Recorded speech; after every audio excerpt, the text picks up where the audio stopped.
Welcome to Constellations, the podcast from Kratos. My name is John Gilroy, and I'll be your moderator. Today, we are going to discuss how partnerships are accelerating space innovation, strengthening the industrial base, and helping to deliver critical capabilities. Our guest is Matt Magaña, President of Defense and National Security at Voyager Technologies, a company focused on defense and space technology. Matt, I understand your business segment, Defense and National Security, was only recently stood up.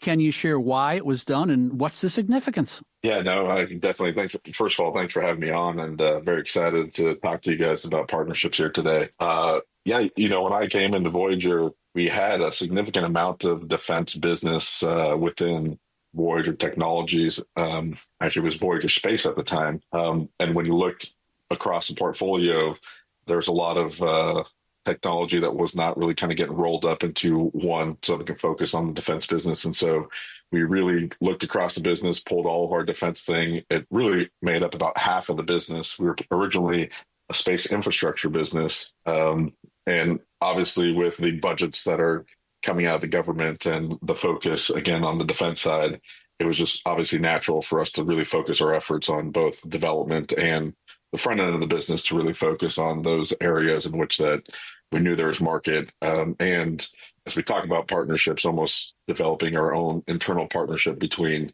what I would say, civil and the NASA commercial market and the defense side. So it was very natural for us to kind of break it out as its own piece of business. And we did that back in November timeframe. And subsequently, the company at the time was named Voyager Space.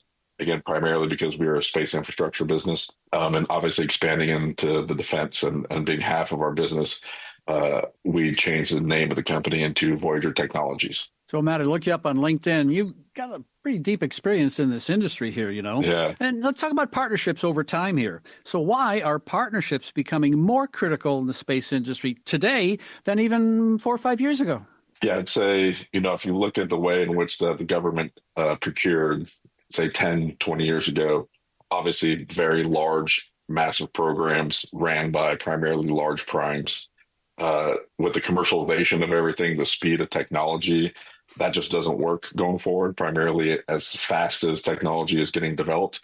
We got to be able to move faster. Price points are definitely changing. And it's really hard for the primes to do that primarily because of the infrastructure in which they have and just how large the companies are. So this partnership started to evolve early on, and there's a lot of active work from what we'd say like the venture world, small companies. And now it's really how do you go take the agile, nimble ability of VCs merged with the larger primes of what we previously, had and be able to go do real agile, quick tech development and innovation into the procurement and life cycle of these programs. And really, for me, it's going to be partnerships just because of the sheer structure and the speed in which that we have to bring innovation to the table. Well, let's latch on to that 5-year mark. Over the last 5 years, we've seen all kinds of startups. I mean, really incredible compared to the last 15 or 20. Yeah. So how can non-traditional companies or startups play a larger role in national security space missions through these partnerships you're talking about? Yeah, man, it's critical. It's the only way that we're going to be successful, again, primarily because of the agility that the small companies have. They're very unique in the ability to bring the innovation. I mean, the hard part for them is usually around the scale and scalability to those. And so, our focus, from a Voyager Technology perspective is, how do I bridge that gap of capability from, being a very, very agile, quick and nimble company, but be able to have the ability to produce the things that we need at rate. And primarily when you look at space and the space industry, we've slightly gotten away from very, very large, massive satellites that take 10 years to build and have a 10-year life cycle on orbit to very small, agile, dispersed constellations. And so we got to be able to rapidly insert new technology, but you have to be able to scale these things and then, build these things at production rates. Well, I'm in the Washington, D.C. area, and people talk about acquisition here all the time. Yeah. From your perspective, you're on the West Coast here. From your perspective, what are the biggest blocks to delivering capabilities quickly in today's space acquisition environment, and how can this collaboration partnership thing work? Yeah, man, I think that, I mean, the hardest part is that the innovation side, when you look at the VCs and these small companies, they can be very, very nimble. The hard part is that the government has not, really gotten as nimble yet. They've done a lot of great things. I think we're going to talk a little bit about later, like OTAs and contracting avenues that are happening today.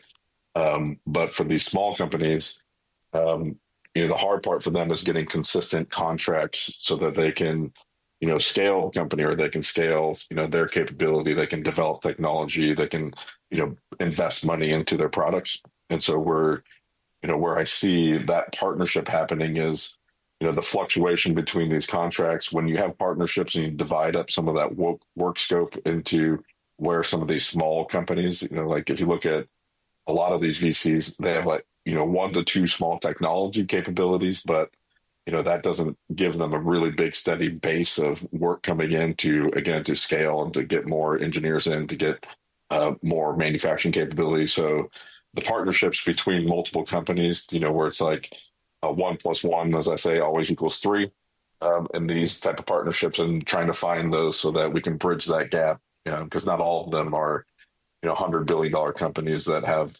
profit that they can keep dumping into their tech. They've got to be able to go out and raise it, and they got to go out there, and they can't do it across, every single technology. If they're going to do a satellite, they can't go by buses and do payloads and, do solar arrays. It's hard for these small companies to do.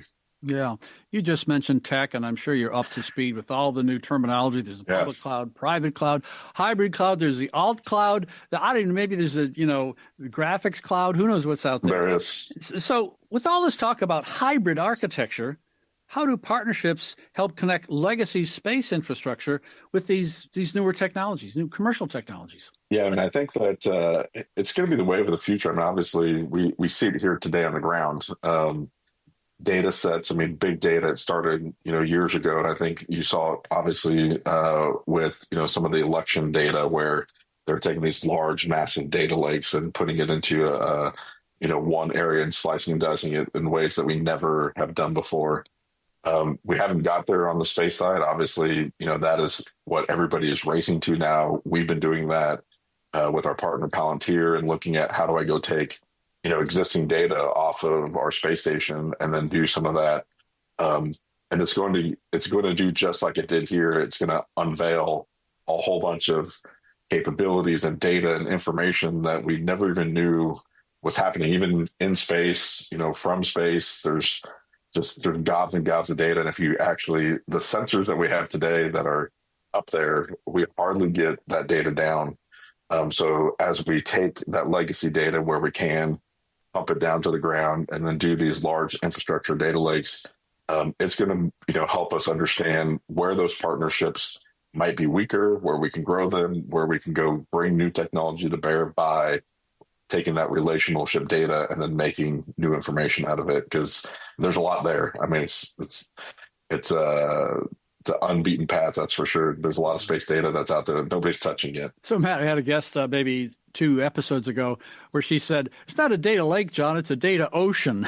Yeah. It's a data ocean out there. So how does data sharing across partner networks accelerate innovation in space technologies? I mean, we can get a whole laundry list: APIs, cloud native platforms, mission data integration. How does this all fit together in a puzzle? Yeah, I mean, that's the funny part is that nobody, I mean, again, we do it here on the ground. How that's going to work in space and how all of those things are going to interact with each other and the uses of those things are going to change. I mean, if you look at the infrastructure for telecommunications today, I mean, you're having massive amounts of data move around, primarily terrestrially, and obviously now space to space through a lot of these optical terminals in the future. Even just those type of things, the data relationships between what data is moving, what type of data that is, you're handing off those data. And my buddy would just say, obviously, if in the future, everything is running, whether it's a commercial piece of data or a defense piece of data, it's all going through the same satellites eventually. And how do we differentiate between, what's a critical missile warning message that says, hey, you've got incoming, from, this vector and here's a trajectory, versus, you sending a note to your kids saying, hey, I'm going to come home for the weekend and we're going to go hang out at the park or whatever. That's all of the relationships around those data, how that data gets stored, how it gets moved. It's going to be a critical way in which that we're going to have to determine, in the future, how all these things get meshed together, where that data gets stored, and then how do we make partnerships again that we probably never realized that we had to go make, from a commercial to defense to, all different types of sector relationships that aren't there. Matt, we're talking about partnerships and maybe even scalable partnerships. But what my listeners are going to say is, okay. Give me successful models of this, or maybe even a case study, perhaps from other industries or within the space sector, so they can learn what exactly do you do? How do you build a scalable partnership environment? I mean, it's got to be difficult. Yeah, I think that's I'm sure on your podcast, you guys had a lot of conversations around the valley of death, especially for these smaller companies. And again, it's the government side, and even on the commercial, some piece of the commercial side, the way in which that the money is flowing in obviously fluctuates quite a bit. So if you're trying to build and scale a company, it becomes very hard. And if you're trying to do 10 things at the same time, it becomes even harder. And so, everybody was, when you look at other companies that are commercially backed, they take a lot of massive amounts of investment that they're doing in order to scale these things across multiple different technologies. Say just a telecommunication satellite, they're buying payloads, they're making their own buses, they're making their own solar panels, they're doing everything vertically. Well, in most of these smaller VCs, that's really hard for them to be able to do alone by themselves, primarily because the capital raises that they need to go do that. They don't have multi-billion-dollar, telecommunication backing for all of these things. And so you got to figure out, how do you get these folks out of that valley of death? And part of that is, again, back to how do you fund these things and how do you grow them? If you look at things like Toyota and Subaru, they started, doing joint partnership in which that they can share technology, they reduce their costs. When they're like really developing electric vehicles, where they were breaking up kind of the work share of, who was designing what. You can say the same thing as we go into Golden Dome, as we go into the future space infrastructure. How do you go divide up, these partnerships and say, hey, look, if you're going to do this piece, you might do propulsion, and, another company that has technology on other payloads. You create those partnerships where, any one of these companies don't have to do these massive raids and take on, a whole bunch by themselves, is that they have the ability to, kind of put all these things together and share the cost of those and then scale as partners. Matt, you mentioned the valley of death. That's always interesting. But I think in the Beltway here, people say, no, the real value of death is procurement. That's the real problem there. So how can the government better structure their procurement models to take advantage of collaborating industry partnerships? So how do they invite feedback or ideas around OTAs? You talked about them, other transaction authorities, and agile contracted. You mentioned agile and mission-based awards. This is a brave new world for us space guys. Like, why? We didn't talk about this 10 years ago.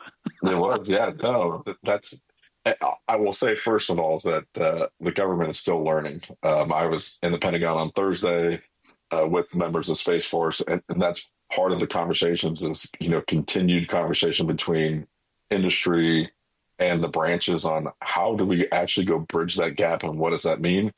Clearly, like you said, the procurement cycle is, the hardest piece because it's budgets. How do you get the budgets in place?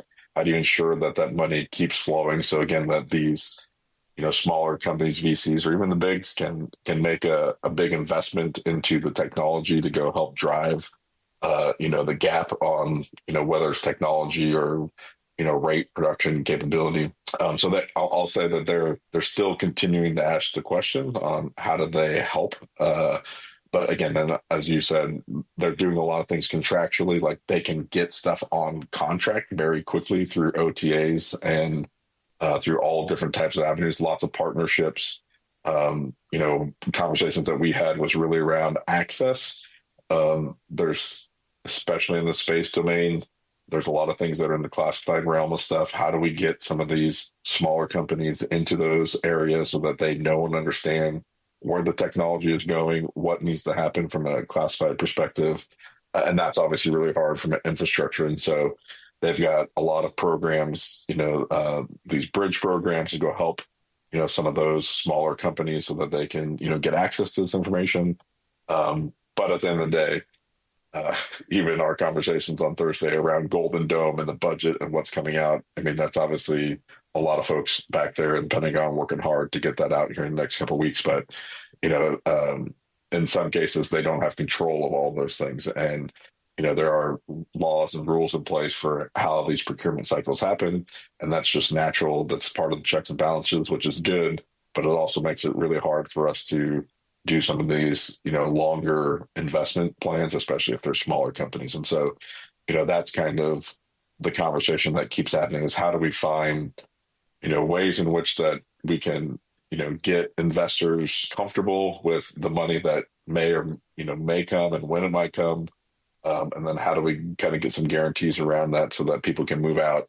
Otherwise, we're like in the stagnant, waiting for budgets to come and hopefully the money gets in the right place. And so, all the guys in the Pentagon and gals are really trying to go make that happen. But again, it's something they don't have control over for the most part. Yeah. So, Matt, many years ago when you were in college, you probably read Stephen Covey. He talks about keep the end in mind, start with the end in mind. And let's talk about the end in mind here, So we talk about acquisition and technology and people and partnerships. But, we hear a lot about the speed to orbit. But how do partnerships shift the focus from just launching hardware to delivering usable mission-ready capabilities? That's the end in mind, isn't it? Yeah. And I think that's, actually it was the blessing and the curse, I'll say, over the last 5 years. The blessing was that, there was a accepted risk tolerance that kind of happened. And a lot of these small VCs leaned very, very far forward in developing technology, rapidly getting on orbit. The problem became, like you said, it's, is that technology ready? Is it working? And there's a lot to be said in the cycle of, hey, put stuff up, test it, see how it works, put something else up, and then just keep that cycle so you can rapidly get technology on orbit. Problem becomes is that that's not a model, I'll say, the investor side is, as fluent with, they do like it, but there are very long cycles on the space side just from the time that it takes to develop technology, get a ride up into orbit, do some testing, get the data down, do analysis. So that cycle is much longer than a normal, if I was doing like biotech or those type of things. It's very, very rapid. I can rapidly do that stuff here terrestrially.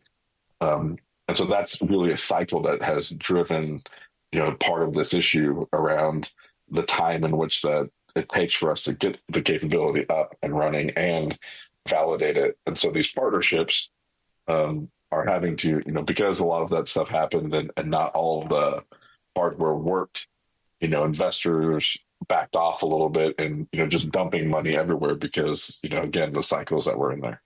And these partnerships can help us bridge those gaps. And again, back to, hey, you're not going to take all the risk on yourself as a small company. We can distribute that across multiple companies for the, particular tech that they're going for and not, put it all on one investor to go, cross your fingers and hope that it works. But, there's also to the flip side of that is, we just got to keep putting more stuff up and testing, seeing how it does, rapidly get more up there, and then keep the innovation moving that way. And it's happening. I mean, obviously, with things like Starship coming along, there's even today, there are things going up there with spots available primarily from a schedule and timeline. So to me, the industry is not producing enough fast enough to there's more spots to go on orbit, but it's just not enough money, time, and focus on some of these technologies to get them up there fast enough because the industrial base is not all there. And that's part of, the conversation with folks is how do we go grow that industrial base to make sure that we have scalable rate as we get into space. Matt, if you get a bunch of innovators in a room and you want to rain on their parade, just mention the word standards and the room may empty quickly. So what about standards, So what role do standards play in accelerating capability delivered through these partnerships? Yeah, I'm probably one of those people that would run out of the room myself because I'll say in my career that, I was always big on trying to develop those standards and you quickly, define that the standards continue to morph. And in the areas that we're going in, rapid innovation is key. So, when you do standardization, you also lock yourself into, a set of things that, sometimes limit you on innovation. So I'm much more of trying to find the balance of, what those standards are. And I think part of, if you look at SDA and what came out from the GAO around communication standards, there are pieces like that that do need to happen so that, as we build out these constellations and we move data from one to the other, how do we do that rapidly? And how do we make sure that, that there's multiple people that can have access to moving that data, storing that data. And there's a lot of value in having standards around that. The question always becomes is who gets to set those standards, right? Is it the commercial side? Is it the military side? Is it like who gets to do it? And usually the people that are paying for it, if they're paying it on their own dime, they're making their own standards. I think that's kind of, the issue that we're having now is everybody's off doing their own thing, primarily because everybody's raising their own money to go put up these constellations. And the government's trying to, help manage those things. But it's a very, very hard problem. There's value in it, but there's also value in the innovation, without standardizing everything. Matt, you mentioned you were in the Pentagon last week, and you kind of touched upon the subject of acquisition and timeline. I have a question about balancing here. There's a lot of balance to take place here, especially with partnerships. So how do partnerships help bridge the gap between commercial innovation cycles and then, on the other hand, government acquisition timelines? So it may not match up. Not at all. And I think that's actually the fun part about this. I mean, I look at, right now, everything that's going on. If you look at what is happening with Golden Dome and the plan and path for us to rapidly innovate some of these technologies, a lot of these things are things that we had been working for many, many years to go solve. And some of it's acceleration of those schedules so that we can actually, bridge that gap between rapid innovation and these big long time programs. So for me, it's very exciting to kind of watch and see, how the government is trying to morph and shift, and obviously driven by the administration probably this time, but especially from the acquisition side, it's much needed. And like, hey, we got to put budgets where the budgets need to get put. We've got to be able to rapidly, move that money into, where they need to move. But at the same time, we're all looking at a mass amount of technology that needs to get and scalability of all these things. And there's no way that there's just not enough companies and capability. Like if you say like between the bigs, Lockheed, Northrop, Raytheon, Boeing, all have the capability to do some of these things. But if you look at the sheer volume of all the pieces that need to happen from effectors to space assets to terrestrial assets to all of those things, it's so much stuff. And there's no budget that would allow us to do it the traditional way in which that we did it. And so these partnerships are critical for us to be able to bring the capability that we need and what's being asked within the Golden Dome at a price point, looking at just some of these interceptors, prices for interceptors that, if you look over the last 20 years, multiple $1 million, an interceptor, how do you go get those prices down to a couple $100,000 to less than $1 million, which is, it's very, very hard for us to do that independently, whether you're big, whether you're a small company. So these partnerships are going to be the only way that you're going to bridge that gap and then be able to actually make the capability at the scale. When you look at the numbers of some of these things, in order to proliferate the space side, you're talking thousands and thousands of satellites. If you're talking about, very tactical weapons, it means low-cost weapons, but distributed. So you need to make a lot of them, and they need to be, just look at, things from rocket motors to electronics. All of those things, need to find ways in which that you can scale them all. And again, that's going to happen through the partnerships because nobody can do it by themselves at the price point that we need to be at. Well, Matt, you seem to be pretty up to date with current partnerships, but that's not good enough. Yeah. What about the future? So looking ahead here, what kind of partnerships will be necessary to maintain technological advantage in space? And oh, by the way, you haven't said AI yet. It's mandatory on these podcasts. Yeah, right. Just AI every 13 seconds or something. Yeah, it's not a podcast if it doesn't have AI. Yeah. So what about future partnerships, how's it going to change? Yeah, I probably, if I was sitting in the seat, 2 years ago, the amount of energy and focus that even my business have had around AI, and even previously in other roles, AI was a much, much more distant thing than what reality is now. All very real.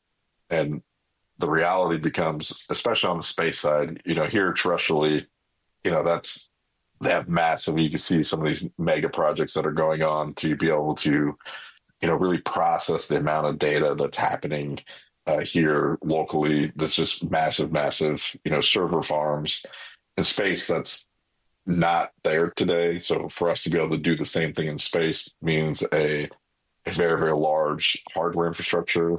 And this is where those, partnerships that are really non-traditional partnerships between, space hardware and people like, we have a very tight partnership with Palantir, where we're looking at how do you take these, terrestrial AI engines and software stacks and then put those into space.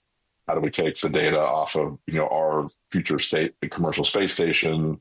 How are we going to do what is going to get done, on orbit and what's going to get done here terrestrially? And, out of that, there's a lot of partnerships that you would never have kind of put together from a space, related. I mean, and if you look at, our Star Lab project, which is the next, commercial space station, even with those, the partnerships with biotech and pharmaceuticals, how do you go separate proteins, in orbit? There's partnerships that are going to become much, much stronger. And again, with the AI backed of all the data that's getting generated commercially is going to be, available for new type of patents and new type of technology that we never thought was there before. Today, you primarily run that through NASA and through the government side. In the future, it's commercialization. And as you know, commercialization and capitalization is the engine of technology here. And as all of these other biopharma, biotech, and AI, starts realizing the capabilities that you have in space, and even looking at how we manufacture and build stuff. If you look at fiber optics, you can make fiber optic in space that almost has zero defects. So if you're going to move data at speed in the future, looking at, here today, you get, small little imperfections. And when you make fiber optics in space, it's purely in a vacuum. So if you're making fiber optics in space, it becomes almost a perfect fiber, which allows us in the future, as we get into these, much more advanced computer systems and, capabilities, technology like that is going to be a real enabler to how we continue to evolve this thing. And that's just one that we know today. As we get the space station up and as we start doing these, there'll be a million more. I mean, look at how when we started making the shuttle, like all of these new technologies, coatings and, new materials, you're going to now have the ability on orbit commercially to go do science and capability, keep that IP, have the IP where it's owned by, capitalized, companies and make new tech out of it. There's a lot of money to be made there. So obviously, as you know, there will be lots of investment into it. So there'll be plenty of interesting and crazy partnerships coming out of it. Obviously, even as we speak, there's a lot of conversations that we have on the Star Lab side of, who's coming to the table to be the first ones on these commercial space stations. And then what does that evolve and what does that look like? And how do those partnerships, which are, again, people that normally wouldn't be sitting in rooms together are now sitting in rooms talking about, what's the art of the possible. Yeah. Well, Matt, I think you've given our listeners a better idea of the value of partnerships in our current industry. I'd like to thank our guest, Matt Magaña, President of Defense and National Security at Voyager Technologies. Thanks, Matt. Thanks. I appreciate you guys having me.